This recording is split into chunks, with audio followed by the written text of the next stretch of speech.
ठिकाणी राज्याला दिशा देणारं अहिल्यानगर जिल्ह्याचं नेतृत्व आदरणीय राजेदादा परकाळे यांच्यावर अध्यक्षपदाची जबाबदारी आल्यामुळं आजच्या गायकवाडचे अध्यक्ष तसेच माझ्या प्रेम करणारे सर्व या ठिकाणी मान्यवर माझे सहकारी मित्र या ठिकाणी वाढदिवसाचा कार्यक्रम हा खरं तर मला शुभेच्छा घेण्यासाठी ठेवलेला नसून खऱ्या अर्थानं माझ्यावर जे प्रेम करणारे समाज आहे, जनता आहे, माझे सहकारी आहेत, या सर्वांचं ऋण व्यक्त करण्यासाठी हा कार्यक्रम या ठिकाणी माझ्या सहकार्याने आयोजित केलेला आहे. अध्यक्ष,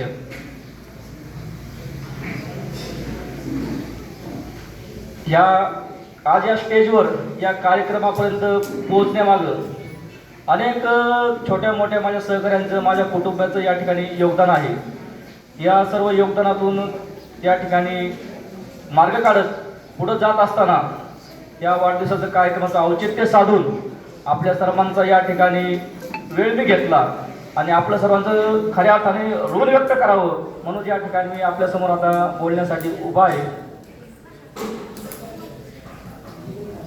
खरं तर कुठलाही माणूस घडत असताना त्याच्यावर लहानपणापासूनच काहीतरी चांगले संस्कार घडावे लागतात आणि हे संस्कार देण्याचं काम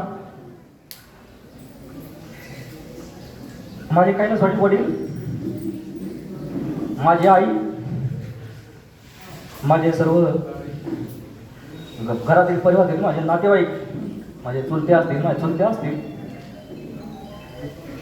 या सर्वांनीच मला लहानपणापासून काय तर प्रेम दिलं.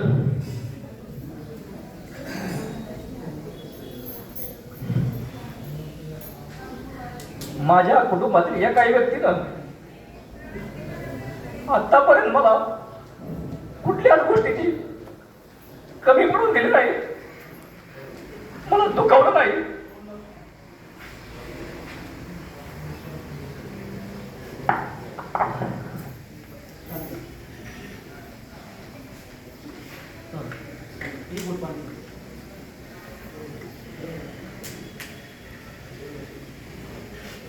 आणि म्हणून मी आज या ठिकाणी आज सक्षमपणे आपल्यासमोर उभा आहे. याच्यामध्ये सर्वांचं सहकार्य, मार्गदर्शन, आधार मला वेळोवेळी मिळत गेला.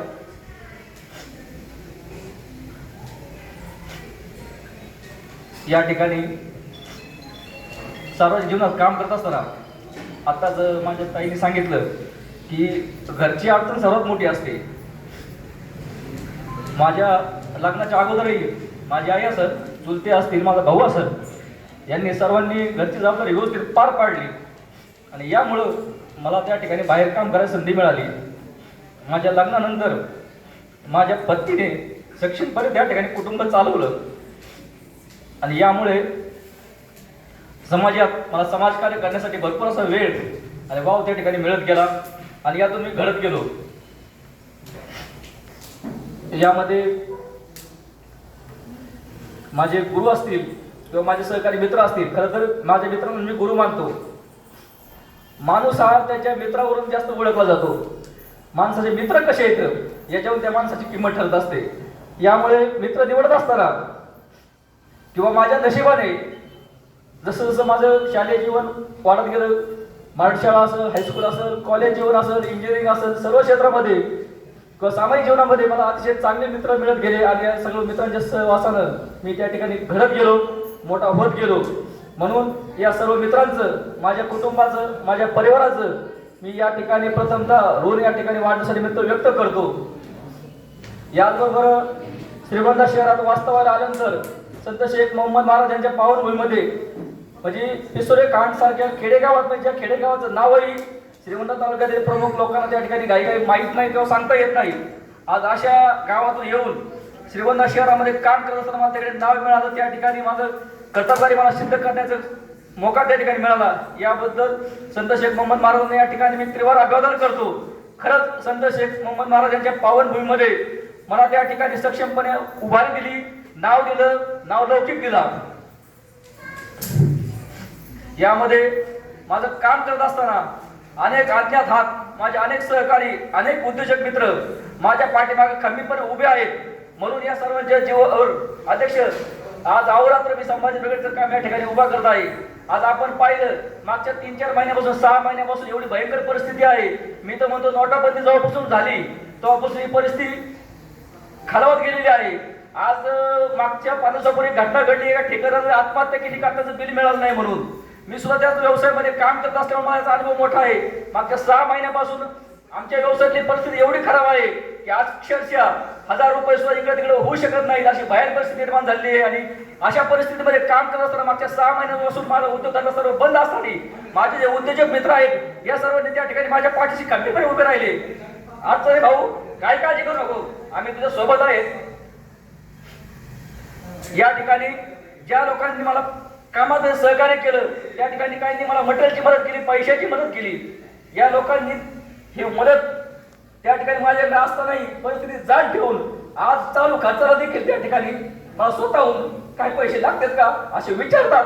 असे सहकारी, असे मला मित्र या ठिकाणी लाभले, त्यांचं मी या ठिकाणी मनपूर्वक ऋण या ठिकाणी व्यक्त करतो.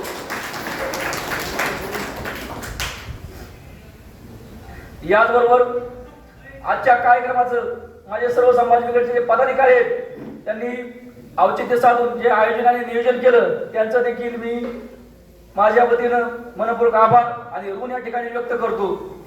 समाज विभागामध्ये काम करत असताना सर्वात पहिलं आंदोलन मी जर केलं असेल तर त्यावेळेस मराठा आरक्षणाचा मुद्दा गाजत होता. आम्ही या ठिकाणी ऊस आंदोलनासाठी तत्कालीन आमदार बबनराव पाचपुते यांच्या दारामध्ये ऊस बिलासाठी आंदोलन करत होतो. आणि याच काळामध्ये हा मराठा आंदोलनाचा मुद्दा उचलला गेला आणि या मुद्द्याला अनुसरून आपले काकासाहेब शिंदे संभाजी ब्रिगेडचे पदाधिकारी यांनी त्या ठिकाणी आत्महत्या केली, आपला जीव संपवला की आपल्याला आरक्षण मिळालं पाहिजे याची दाखवून त्यांनी जीव संपवला.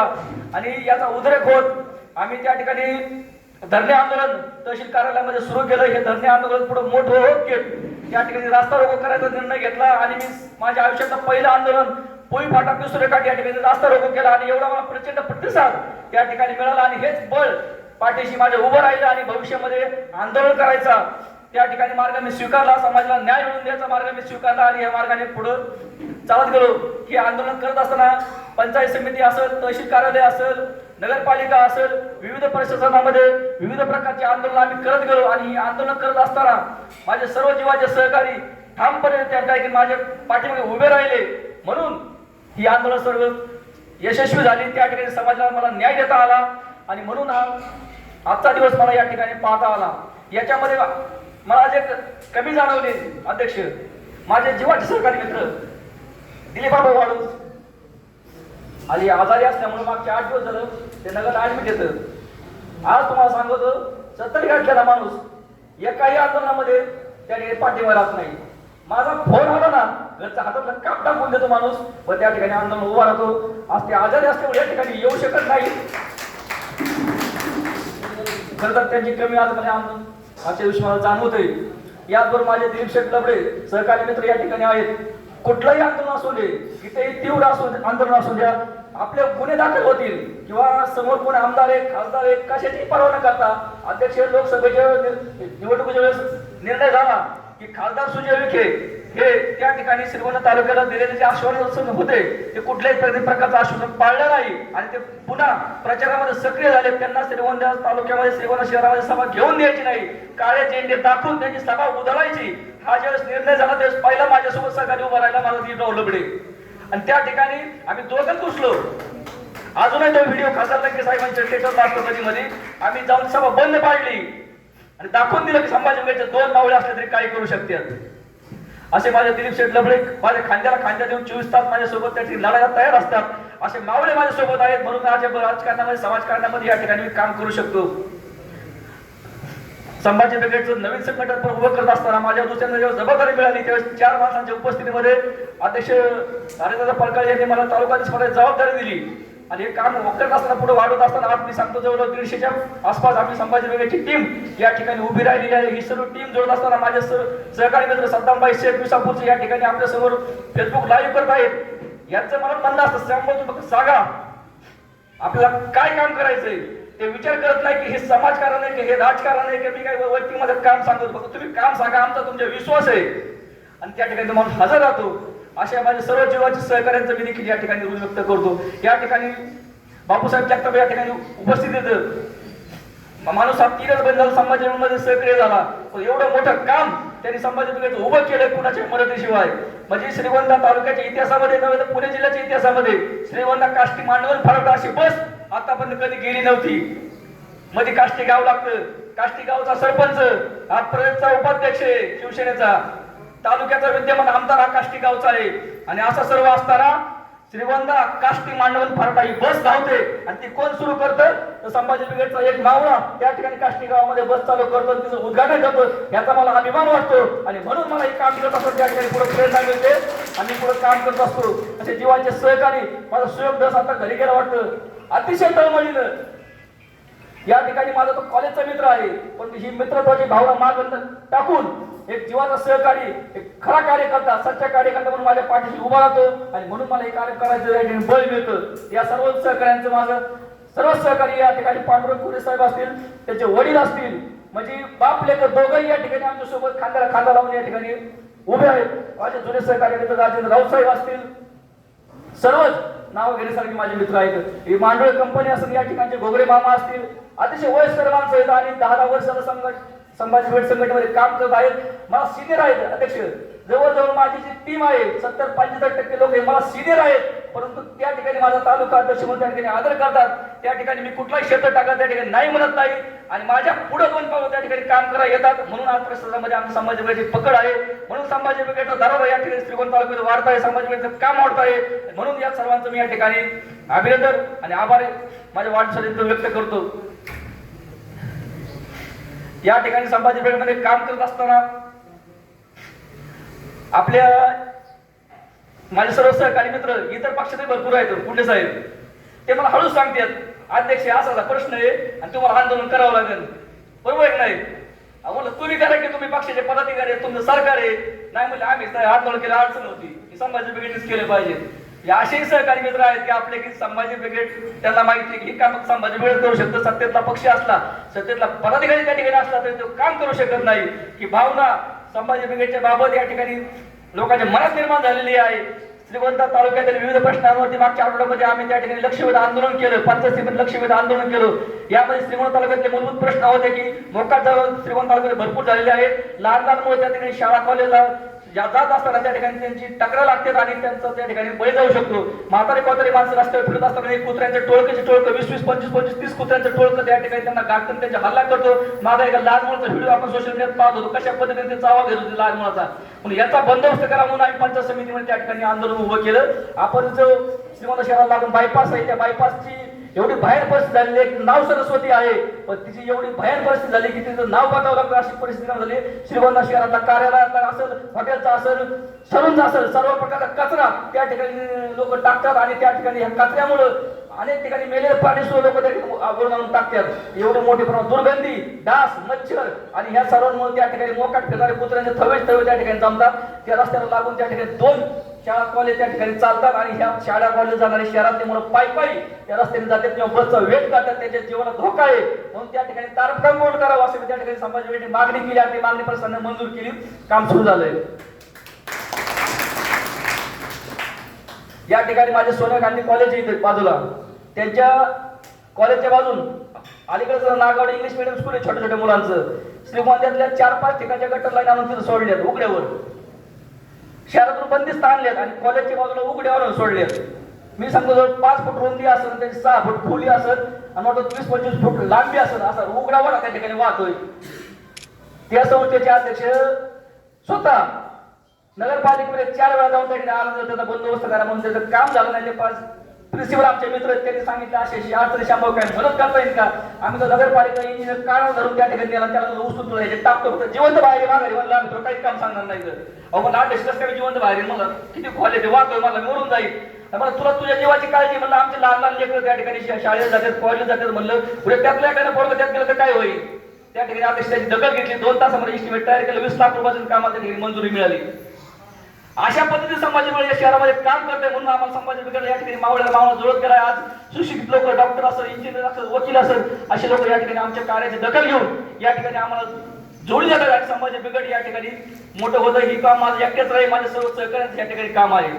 अध्यक्ष मला नेहमी सांगत आहेत की डोक्यात हवा जाऊन द्यायची नाही. अध्यक्ष तुमचं म्हणणं खरं आहे. ज्या दिवशी आमच्या डोक्यात हवा जाईल त्या दिवशी आम्ही संपलो. या ठिकाणी संघटनेने अनेक माणसं मोठी केली, नावारूपाला आणि कोणी आमदार खासदार होते अशी स्वप्न पाहू लागली, परंतु त्यांनी संघटना मोठं न करता स्वतः मोठं व्हायचं स्वप्न पाहिलं. त्यांची डोक्यात हवा गेली आणि ती माणसं आज संपलीत. मोहम्मद महाराजांच्या पांढरीमध्ये जुने जाणकार लोक सांगितले की आती टिकत नाही. लोकांनी आती केलं आणि आती केलं तर माती होती, म्हणून तुम्ही जो नेहमी सांगत होता की डोक्यात हवा जाऊन द्यायची नाही, त्यासाठी काय बंद करून ठेवलं हवा जाऊन द्यायसाठी. आमचे सहकारी मित्र जसे माझे मार्गदर्शक आदरणीय जगडे सर असतील, खरसडे सर असतील, या ठिकाणी सावंत साहेब असतील, शिंदे साहेब असतील, या ठिकाणी आम्ही सर्वजण बहुजन चळवळीचं सत्यशोधाचं काम करत असतो. आणि मी पहिल्यापासून या धारणेचा आहे, आधी स्वतः करा मग इतरांना सांगा. जगडे सरांनी सांगितलं की मी माझ्या स्वतः घराचा गृहप्रवेश सत्यशोधक पद्धतीने केला. मी माझ्या वडिलांचं वरिष्ठ त्या ठिकाणी सत्यशोधक पद्धतीने घातलं, म्हणून माझा इतरांना सांगण्याचा अधिकार आहे. तुम्ही सत्यशोधक पद्धतीने काम करा, तुम्ही कर्मकांड हे सगळं सोडून द्या. या ठिकाणी आपण आपली मुलगी शिकवतो, मोठी करतो, तिला नोकरीला लावायची त्या ठिकाणी अपेक्षा व्यक्त करतो. आपल्याला जर या ठिकाणी आपली बहीण असेल, ती बहिणीला आपण शिकवलं पाहिजे, मोठं केलं पाहिजे, त्या ठिकाणी नोकरी लागलं पाहिजे, तिला चांगले संस्कार घडले पण असं विचार करतो. परंतु आपली पत्नी मात्र लग्नानंतर आपली कशी घरी राहील आपण याची वाट पाहत असतो. मी त्या गोष्टीला सुद्धा अध्यक्ष फाटा दिला. माझी पत्नी समोर बसलेली, या ठिकाणी 12वी झालेली माझी पत्नी होती. तिने लग्नानंतर BA MA MPhil करून आता PhD करते. म्हणजे स्वतःच्या घरामध्ये तुम्ही सावित्री घडवा, स्वतःच्या घरामध्ये सीता घडवा, स्वतःच्या घरामध्ये येशू घडवा, तर हा समाज खरंच प्रबोधन होईल. मी आपल्या शहरामध्ये तालुक्यामध्ये अनेक पाहतो, छातीला झेपतात ना एवढे पिल्ले लावून लोक फिरतात, महापुरुषांची नावं सांगतात आणि घराचा प्रवेश करायचा असेल तर त्या ठिकाणी 10 भावनावर बसून पूजा करून हवन करतात. लाज वाटली पाहिजे लोकांना. लोकांना सांगायचं ते स्वतः एक करायचं असल्या माझ्या बुद्धीला कधी पटत नाही. आणि मी जे आतून आहे तेच बाहेरून समाजाला सांगतो. माझा एक कार्यकर्ता कुठलाच माझा कार्यकर्ता माझ्यासोबत वागत नाही. माझे सर्व कार्यकर्ते माझ्या मित्रासारखे वागतात. माझं चांगलं काय आहे, माझं वाईट काय आहे हे सगळं माझ्या मित्रांना माहीत असतं. तेव्हा त्यांना जर एखादी गोष्ट बाहेरून कळाली की अध्यक्षांचा असं ते आम्हाला माहिती आहे. म्हणजे हा आपण जे आतून आहे तेच बाहेरून दाखवायचं, खोटं सांगायचं नाही. खोटं बोल पण नेटून बोलते धंदा मी करत नाही. आणि म्हणून माझे जे सहकारी मित्र आहेत, दिलीप बाबासारखा माणूस आज मला 10, 15, 20 वर्ष त्या ठिकाणी समाजकारण राजकारणात शिकत असताना माणूस त्या ठिकाणी माझ्या शब्दावरती काम करतो, माझ्यासोबत खांद्याला उभं राहतो. याचं मूलभूत कारण म्हणजे ही की आपण जे आतमध्ये येत तेच आपण बाहेर दाखवतो. माझे बरेच सहकारी मित्र दिलीपरावजी त्या ठिकाणी उपस्थित, मी ऐकून घेण्याची अध्यक्ष त्या ठिकाणी सवय ठेवतो. आपल्यावरती कोणी काही बोललं, टीका केली, त्या ठिकाणी चांगलं बोलत आपण त्याचं ऐकून घेण्याची सवय ठेवली पाहिजे, लगेच रिॲक्शन द्यायची नाही. कारण की सांगणाऱ्या माणसाचा उद्देश काय आहे, ज्यावेळेस आपली आई आपल्याला खवळते, आई आपल्याला मारते, आपला चुलता एखादा आपल्याला खवळतो, आपल्याला मारतो, रागावतो, त्याच्यामध्ये काहीतरी कारण असतं. असं नसतं की ते आपल्या त्या ठिकाणी वाईट चिंततात. हाच प्रकार आपल्या संघटनेमध्ये पक्षामध्ये काम करताना आपल्या पक्षातल्या एखाद्या पदाधिकारी ज्यावेळेस आपले कान धरतो तेव्हा नक्कीच आपलं काही चुकत असतं, आपली ती चूक सुधारायची असते. आपण त्या ठिकाणी त्याचा तिरस्कार, त्याचा राग करायचा असतो. असं केलं तर संघटन जोडलं जात नाही, संघटन मोठं होत नाही. आणि या अनुभवातून पुढे जात असताना मी माझे संघटन या अशा पद्धतीने वाढवत आहे. आणि माझे जे काही सहकारी आहेत त्यांना मी माझे कार्यकर्त्यांना मानता, माझे सर्व त्या ठिकाणी मित्र म्हणतो आणि मी काम करतोय. दुसरी एक गोष्ट, माझ्या सर्व सहकार्यांना माझी विनंती आहे, आपण समाजकारणामध्ये राजकारणामध्ये अनेक प्रकारे मोठे आंदोलन करतो, मोर्चे करतो, निवेदन करतो, अनेक त्या ठिकाणी तीव्रतेचे आंदोलन करतो. पण ही कुठलीही गोष्ट करत असताना आपल्या त्या कमबॅक व्हायचं नसेल किंवा त्या ठिकाणी आपल्या कुठल्याही गोष्टी अंगावर यायचं नसेल तर आपण एक गोष्ट केली पाहिजे की आपल्या वरिष्ठांचा त्या ठिकाणी सल्ला घेतला पाहिजे. मी माझ्या जीवनामध्ये जिल्हाध्यक्ष टिळक बोस असताना किंवा तालुका अध्यक्ष अरविंद कापसे असताना कुठलंही काम करताना त्यांच्या सल्ल्याशिवाय केलं नाही. त्यानंतर कार्यकारिणी बदलली, लोक आत गेली, बाहेर गेली, त्या ठिकाणी नवीन जिल्हाध्यक्ष झाले. आणि राजेंद्र परकाळे यांनी एक सांगावं की श्यामधर यांनी या ठिकाणी एखादी गोष्ट त्यांना विचारल्या विचार केली. आपली गोष्ट जरी चुकली तर त्या ठिकाणी आपला बाप खंड आपल्या ठिकाणी मागे उभा असला तर आपलं कोणी काही बिघडू शकत नाही.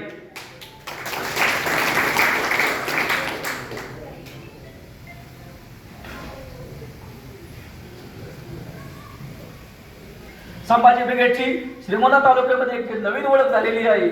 ती ओळख म्हणजे न होणारं काम तर कोण करत असेल ते संभाजी ब्रिगेड करतं. की संभाजी ब्रिगेडची ओळख श्रीगोंदा तालुक्यामध्ये नवीन निर्माण झालेली आहे. आणि ओळखीमुळं आज संभाजी ब्रिगेडला श्रीगोंदा तालुका, अहिल्यानगर जिल्हा आणि महाराष्ट्राने दखल घेतलेली आहे. की श्रीगोंदा मॉडेल हे भविष्यामध्ये महाराष्ट्राचं रोल मॉडेल होऊ शकतं. आणि संभाजी ब्रिगेड श्रीगोंदा जे काम करतं तेच काम महाराष्ट्रामध्ये इथून पुढे राबवलं जाणार आहे. याचं वारंवार प्रदेशाध्यक्षांना विवरण जिल्हाध्यक्ष आपले राजेंद्र परकाळे देत असतील. या ठिकाणी शेवटच्या टप्प्यात बोलत असताना प्रशासनाबद्दल अनेक लोकांची चुकीच्या भावना आहेत की प्रशासकीय अधिकारी पैसा खात्यात, प्रशासकीय अधिकारी कामच करत नाही, प्रशासकीय अधिकारी त्या ठिकाणी चक्रा मारायला होत्यात. पण माझ्या कुठल्याही अधिकाऱ्याने सांगावं, माझ्या मित्रांनी सहकारी पदाधिकाऱ्यांनी सांगावं की आपण गेलं तर त्या ठिकाणी काम होत नाही म्हणून. त्या ठिकाणी प्रशासकीय अधिकारी आपलं काम करत नाही असं एक उदाहरण सांगावं. अहो तुम्ही त्या पद्धतीने त्याच्याकडे जातच नाही, तर तुमची त्या ठिकाणी त्याच्याकडे जायची भूमिका वेगळी असती म्हणून तुमचं त्या ठिकाणी काम होत नाही. आज संभाजी ब्रिगेडचा मला कुठलाही पदाधिकारी असू द्या, तो न विचारता कुठल्याही अधिकारी, त्याचे तहसीलदार असू द्या, प्रांत अधिकारी असू द्या, पंचायत समितीचे तहसीलदार असू द्या, नगरपालिका असू द्या, विचार सुद्धा करत पडत नाही की आज येऊ का म्हणून. पण कुठलाही अधिकारी त्या ठिकाणी गेला की म्हणतो संभाजी ब्रिगेडचं कोण आहे, त्याचं काम काय, ते काम मार्गी लावतो, नंतर त्याला वाट लावतो.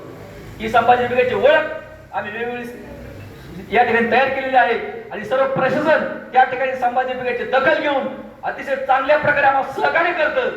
यामुळे आम्ही जरी त्यांच्या विरोधात आंदोलन करत असलो तर त्या आंदोलन करण्याची आमची भूमिका पवित्र आहे की त्यांना माहीत असतं त्यांच्याही काही अडचणी असतील, त्या अडचणी सुद्धा आम्ही समजून घेतो आणि त्याच्यावरती मार्ग काढून आम्ही त्या ठिकाणी काम करत असतो. याचं एक उदाहरण द्यायचं झालं तर एक मागच्या वर्षापूर्वी आम्ही पशुवैद्यकीय दवाखान्याच्या संदर्भात एक आंदोलन केलं. वाटतं गोरखा त्यांनी विषय आणला होता की त्यांचे शेळीचं दुख होते, त्याला इंजेक्शन द्यायला डॉक्टर उपलब्ध आहे सरकारी.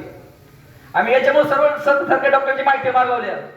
सरकारी डॉक्टर काम करत नाही. मांडव गटातला सरकारी डॉक्टर असेल तो बेलुनी गटात फिरतो, बेलुनी गटातला डॉक्टर असेल तो काष्टी गटात फिरतो आणि त्या ठिकाणी प्रायव्हेट पद्धतीने त्या ठिकाणी पैसे उकळतात, शेतकऱ्यांनी पिळवणूक करतात. अशा प्रकारे आम्ही तक्रार त्या ठिकाणी केली आणि त्यांचं ऑडिट आम्ही मागितलं. हे जे डॉक्टर लोक आहेत हे बाहेरून आलेले नाहीत, आपल्या तालुक्यातले आपल्या जिल्ह्यातले लोक आहेत, त्यांनी आमचा संपर्क केला. त्यामुळे तुम्ही मांडलेला मुद्दा खरा आहे, परंतु आमच्या आतापर्यंत कोणी कान टोचले नाहीत म्हणून तुमच्या शेळीला आम्ही आता टोचू शकलो नाही. तुम्ही आमचे कान टोचलेत तर तुमच्या सर्व जनावर, तुमच्या सर्व शेळ्या, तुमचे सर्व मुलं आम्ही टोचून देऊ अशी त्यांनी आम्हाला विनंती केली. पण म्हणले आमच्या पण काही अडचणी येतं. त्या ठिकाणी त्यांच्या अडचणी समजण्यासाठी पंचायत समिती हॉलमध्ये आम्ही मोठी मिटिंग लावली आणि त्या मिटिंग मध्ये असे प्रश्न समोर आले की पशुवैद्यकीय दवाखान्यामध्ये डॉक्टर म्हणून काम करणाऱ्या 18 डॉक्टरांचं 13 महिने झालं पेमेंट मिळालं नव्हतं. अध्यक्ष 13 महिने झालं पेमेंट मिळालं नव्हतं. ते डॉक्टरांनी काम करायचं कसं हा मोठा प्रश्न उपस्थित होता. त्यांनी सांगितलं आमच्या पेमेंटची व्यवस्था करा, आम्हाला 2 महिन्यात जरी पेमेंट मिळालं तरी आम्ही ओव्हर टाइम रोज 2 तास करतो, तुम्ही सांगता त्या पद्धतीने काम करतो, तुम्हाला सगळा डाटा आम्ही उपलब्ध करून देतो, एकाही शेतकऱ्याला अडचण येऊन देणार नाही. त्यांनी दुसरी अडचण सांगितली की पशुवैद्यकीय दवाखान्याच्या आपल्याकडे अँब्युलन्स व्हॅन येतं, तशा अँब्युलन्स व्हॅन त्या ठिकाणी नगर पशुवैद्यकीय दवाखाने या ठिकाणी आलेले आहेत पण त्या खाली वितरित झालेल्या नाहीत. त्या व्हॅनचं खाली वितरित झाल्या तालुक्यांना म्हटलं 12 तालुक्यांच्या ठिकाणी आलेले आहेत पण खाली वितरित झाले त्यात लक्ष घाला म्हणले. त्या ठिकाणी आपल्याला अजून फास्ट सोयी देता येईल. आम्ही त्या विषयात काम केलं, सगळी माहिती केली, जिल्हाधिकारी कार्यालयामध्ये गेलो, शिवसाहेबांनी झेडपीत गेलो, त्यांना प्रश्न मांडला ही लोकांचं पेमेंट का दिलं गेलं नाही. त्यांनी सांगितलं हे कंत्राटी पद्धतीने आम्ही भरलेले आहेत आणि त्यांचं पेमेंट आम्ही करत नाही, त्यांचं टेंडर कंत्राटदार पेमेंट देत असतो म्हणून आपल्या कंत्राटदाराला ब्लॅकलिस्ट करा म्हणून. ज्यावेळी त्या कंत्राटदाराला ब्लॅकलिस्ट करायची ऑर्डर निघाली, चर्चा झाली, तरी त्या ठेकेदारानं 6 महिन्याचं पेमेंट 2 दिवसात त्या डॉक्टर लोकांना जमा केलं आणि उरलेलं 6 महिन्याचं पेमेंट त्यांनी जेवढे डॉक्टर लोकांना जमा केलं. डॉक्टर लोकांनी आम्हाला फोन करून सांगितलं अध्यक्ष तुम्ही आमच्या विरोधात भूमिका घेतली परंतु आम्ही त्या ठिकाणी माफी मागितली, काम करायला ठरवलं, तुम्ही आम्हाला त्या ठिकाणी सवलत दिली आणि आमचा जो प्रश्न होता तुम्ही ते सोडला, आमचा प्रश्न मार्गी लावला. आज त्या 12चे 12 अँब्युलन्स आज आपण पंचायत समिती पाहिलं तर पशुवैद्यकीय दवाखान्याची अँब्युलन्स त्या ठिकाणी उभी आहे. म्हणजे ही संभाजी ब्रिगेडची काम करायची पद्धत आहे की फक्त एखाद्या अधिकाऱ्यावर आरोप करताना आम्ही आरोप करत नाही. त्या ठिकाणी आरोप करणे काही तथ्य असेल आणि प्रशासनाची काही अडचण आहे त्या अडचण सुद्धा आपण त्या ठिकाणी समजून घेतो आणि त्याच्यावर काम करतो. म्हणून आज प्रशासन त्या ठिकाणी संभाजी ब्रिगेडची दखल घेतं आणि संभाजी ब्रिगेडचा एकही शब्द त्या ठिकाणी मोडत नाही. अध्यक्ष आम्ही अनेक कार्यालयांमध्ये त्या ठिकाणी संभाजी ब्रिगेडची कामं घेऊन जातो. आम्ही काम घेऊन गेलं आमचा त्या साहेबाला एकच सांगणं असतं, साहेब तुमचं जे काही चाललंय त्या संभाजी ब्रिगेडचं काही घेणं नाही. आमचा माणूस ज्यावेळेस काम घेऊन तुमच्याकडे येतो आमच्या डोळ्याच्या पाठीमागं कोण काय करते आम्हाला घेतलं नाही. त्या माणसाचं काम झालं पाहिजे, त्या माणसाला बाहेर तुम्ही वेटिंगला बसवलं नाही पाहिजे. तो माणूस जेव्हा तुमच्या केबिनमध्ये काम सांगायला येतो तुम्ही बाकीचे काम वाजवत ठेवून आमच्या माणसाचं काम करायचं. अशा पद्धतीने ज्यावेळेस आम्ही त्यांना आदर भीती दाखवतो त्यावेळेस ते अधिकारी देखील आपला आदर करतात, आपल्या कामाची आदर करतात आणि आपण त्या ठिकाणी प्रश्न मार्गी लावतात. अशा पद्धतीचं काम संभाजी ब्रिगेडचं आमचं या ठिकाणी चालू आहे आणि भविष्यामध्ये आपलं मार्गदर्शन राहिलं तर अशाच प्रकारचं काम आम्ही या ठिकाणी मोठं करत राहू. संभाजी ब्रिगेडचं मला तालुका अध्यक्ष म्हणून जे पद मिळालेलं आहे ते पद म्हणजे काही प्रकारे नोकरी नाही माझे जे काही सर्व सहकारी मित्र आहेत ते सर्व तालुका अध्यक्ष म्हणून तेवढे ताकदीने या ठिकाणी काम करतात. या सर्वांना देखील माझ्या वाढदिवसानिमित्त मी शुभेच्छा देतो. माझा माणूस कधी तयार झाला आणि माझ्या खुर्ची बसतो म्हणला त्या दिवशी माझी खुर्ची त्या ठिकाणी मोकळी असेल. कारण की समाजकारण राजकारण करत असताना एवढा प्रचंड वेळ, एवढा प्रचंड पैसा, एवढी मेहनत त्या ठिकाणी घ्यावी लागते. तो जो करतो दया अंगी मोठेपणा तया यात्रा कठीण की त्यालाच माहित असतं. बाहेरून बघताना सगळं छान छान दिसतं, पण जो करतो त्याला जाणीव असते. आज मी केबिन मध्ये गेल्यानंतर तहसीलदार जरी उभा राहत असेल तर त्याच्या पाठीमागे मला किती त्रास आहे ह्याची किंमत फक्त मला माहित असते. यांना वाटतं वा अध्यक्ष गेलं म्हणजे त्या ठिकाणी ठिकाणी उभा राहतोय म्हणजे नक्की त्यांचं काय चांगलं असेल. ते चांगलं नसतं. ते आदर भीती असती की त्यांनी आपल्याकडे काम नाही केलं तर आपण त्यांना कुठेतरी कामाला लावू ही भीती त्यांच्या मनामध्ये असते. म्हणून त्या ठिकाणी आपलं काम करत असतात. भविष्यामध्ये माझे जे काही सहकारी मित्र आहेत, जे काही कार्यकर्ते आहेत, सगळ्यांनी उत्तरोत्तर प्रगती करावी. प्रत्येकाने त्या ठिकाणी तालुकाध्यक्ष व्हायची, जिल्हा कार्यकर्ते जायची, भविष्यामध्ये जिल्हाध्यक्ष व्हायची इच्छा ठेवावी असं मी या ठिकाणी सर्वांना सांगतो. आणि माझे 2 शब्द माझं मनोगत या ठिकाणी थांबवतो. जय जाऊ, जय शिवराय, जय भीम, जय ज्योती, जय क्रांती. धन्यवाद. लाख मोलाचे शब्द या ठिकाणी श्यामभाऊने आपल्या विचारातून या ठिकाणी आपल्याला मांडले आणि आपल्या सर्वांना खूप मोठं असं या ठिकाणी संबोधित केलं. नक्की त्यांचं मनापासून या ठिकाणी मी धन्यवाद व्यक्त करतो. यानंतर सरते शेवटे ज्यांची आपण त्यांच्या विचारांची आपण आता देऊन वाट पाहतात ते संभाजी ब्रिगेडचे जिल्हाध्यक्ष आणि आजच्या ह्या कार्यक्रमाचे प्रमुख अतिथी आदरणीय राजेंद्र परकाळे.